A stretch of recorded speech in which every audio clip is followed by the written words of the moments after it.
কাশ্মীরের পহেলগামে বন্দুকধারীদের হামলার পর পাকিস্তান ও ভারতের সম্পর্কের চরম অবনতি হয়েছে। হুঙ্কার ও পাল্টা হুঙ্কার সহ সীমান্তেও 2 দফায় হয়েছে গোলাগুলি। এতে করে বাড়ছে সামরিক সংঘাতের শঙ্কাও।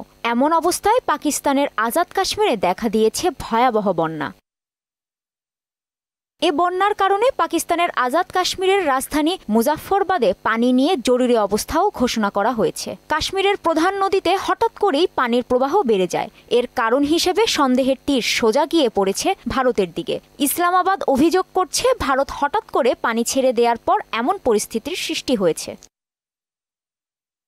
পাকিস্তান বলছে, কোনো ধরনের পূর্ব সংকেত না দিয়েই মুজাফফরবাদের হাত্তিয়ান বালা এলাকায় ঝিলম নদীতে অতিরিক্ত পানি ছেড়েছে ভারত। হঠাৎ এ পানি প্রবাহের কারণেই দেখা দিয়েছে বন্যা। বন্যার ফলে স্থানীয়দের মধ্যে আতঙ্ক ছড়িয়ে পড়েছে।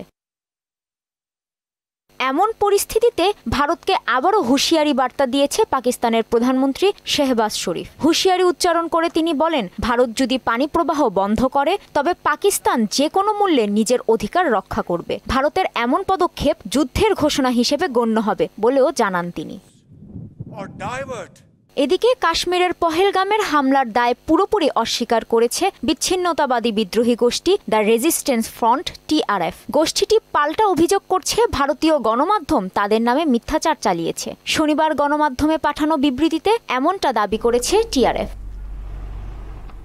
কাজী শাহরিন, মোহনা সংবাদ।